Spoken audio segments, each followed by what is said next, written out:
This is a spoiler-free review, and I have no idea why the embargo is dropping at the very last minute for this show, because I think it's really good.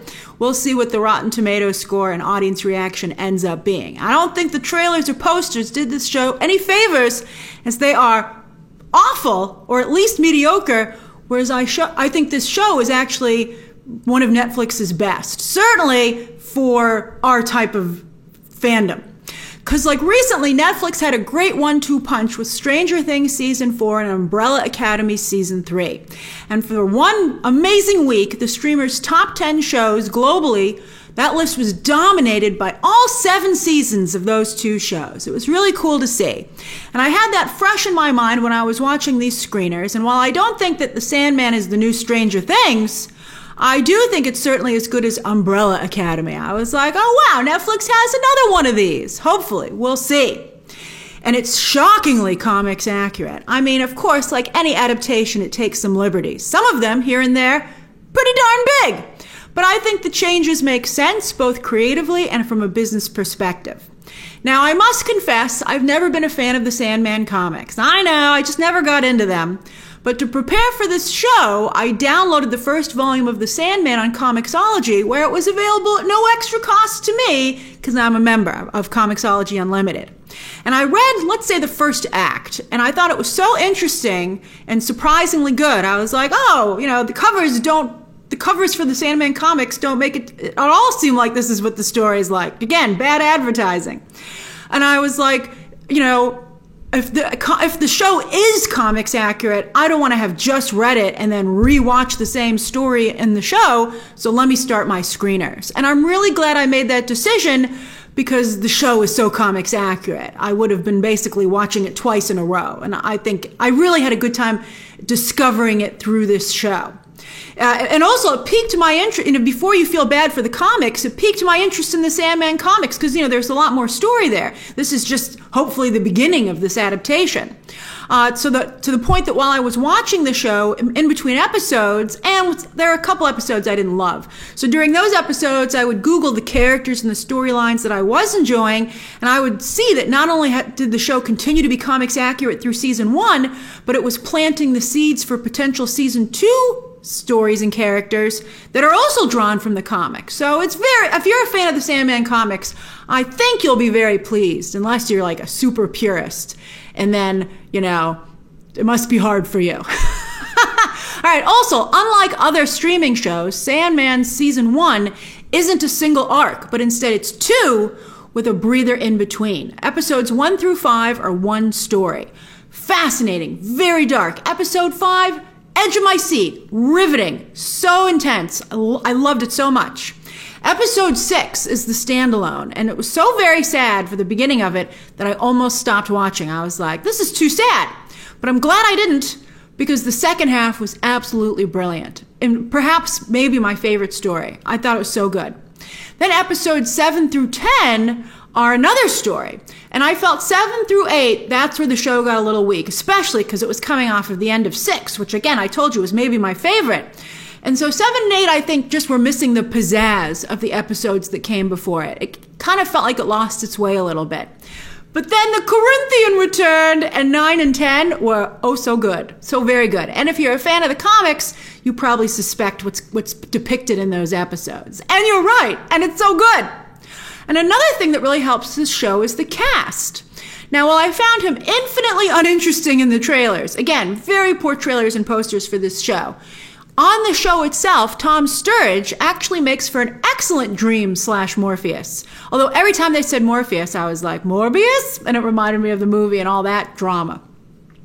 But anyway, he's very eye-catching when plussed by the VFX team, particularly towards the beginning of the show, but yet also manages to be very vulnerable in the more dramatic, intimate scenes. I thought he was really, really good.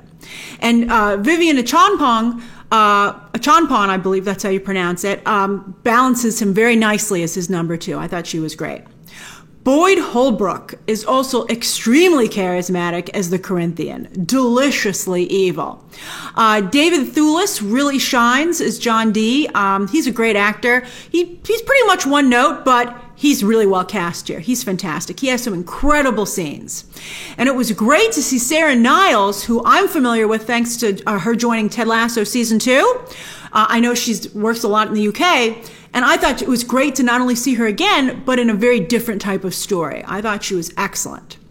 I also thought Patton Oswalt was actually really good as the voice of Matthew. You would think someone so recognizable would take you out of the story, but I thought he toned it down a little bit, pulled it in, was a little bit more of a team player, didn't showboat at all, and I thought he struck all the right notes. I thought he was great.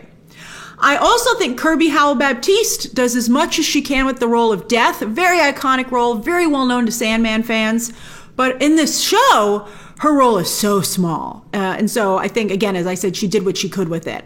And her job is like super sad. Like, oh my goodness. Plus, wow. Mason Alexander Parker's Desire. What a hypnotic performance. I would say this is as fantastic as Tim Curry in Rocky Horror Picture Show. It was that good. And it's a shame they don't have more scenes. Instead, leaving us wanting more, I guess like Desire does for a potential season 2. But I think this was a mistake not to have more of Park in this first season. Park is so good. I believe if Park had been used more in episodes 7 and 8, they would have been better. Really, I think that Park's performance is on par with Tim Curry's in Rocky Horror Picture Show. And we didn't even get to see that much of it. The Sandman is extremely diverse and progressive overall. Many of the characters are LGBT. Now this, of course, unfortunately will put a target on the show with some groups.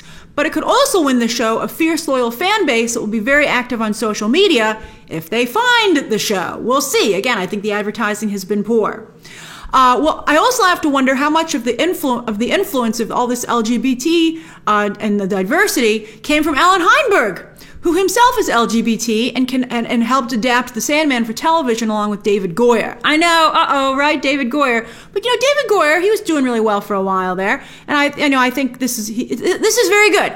So I think that he did a nice job. But I think a lot of it is Heinberg. Now, Heinberg, of course, we talked about a lot when the first Wonder Woman movie came out and how he was responsible for the script and then wasn't invited back for the sequel. And it showed.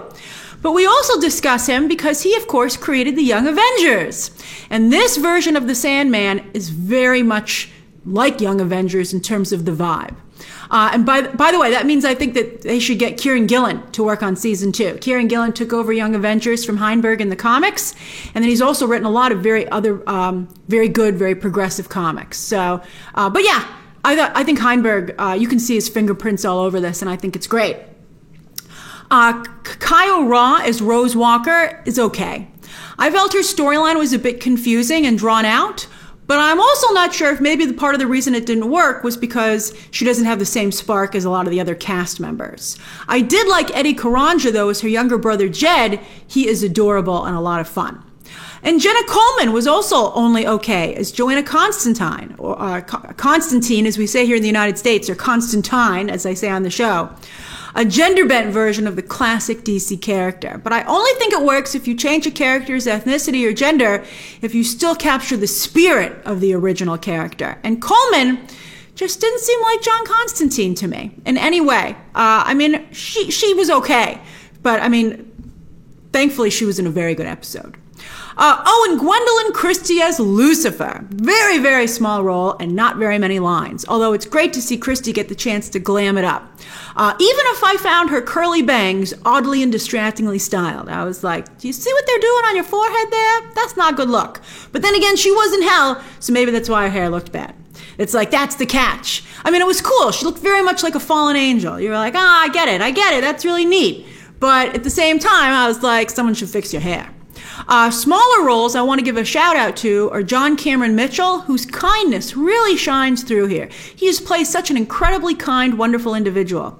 And also Emma Duncan as a waitress who was only in one episode, but really made a strong impression. I thought she was great. The production quality is also fantastic, as one would expect for the most expensive show that Warner Brothers has ever produced, and for some reason airs on Netflix. What? It's like Sweet Tooth. Why is all this? Warner Brothers Television is very proud of the fact that they have a lot of shows all over the place, and they're on so many different services and networks. But as everybody circles the wagons in the age of streaming, I think maybe some of the higher ups might be like, What are you doing? You're killing me here. And they spent $15 million per episode on this show. And sometimes it really is evident. You're like, yeah, there it is. There's the money. But other times, the scope of the show feels a bit small and cheap, like it should be airing on Fox in the 90s. And by the way, you know, this comic had a very goth look, which is carried over to the show. And what do you know? The comic started in 1989 and was really big in the 90s. And so maybe they should have considered updating parts of it style-wise. But I mean, other times, it's just great the way it is. So, but sometimes it definitely does not work. One thing that's interesting, though, is that after the story about VFX artists being abused, every time I see a really big VFX segment where almost everything on screen is green screen, I feel kind of bad. I'm like, come on, couldn't you guys have built a little of the set, right? Like, how many people had their day or weeks ruined to deliver this sequence? Don't make me a part of that. As for Neil Gaiman's work being adapted for the small screen, I think this is way better and easier to follow than American Gods, which lost me after a few episodes, I'm afraid to say. Good Omens is still my favorite, though, and I think there are definite similarities between that and Sandman. So until Good Omens Season 2 comes around, they finish shooting in March. I'm so excited. This certainly kept me entertained, and I would love to see more. I'd love a Season 2 of this as well. So that's my non-spoiler review of The Sandman, which is airing right now, the entire season, all 10 episodes on Netflix. Go watch them. They're very, very good. Share your thoughts down below, subscribe today, and of course, as always, you can check out some more videos right now.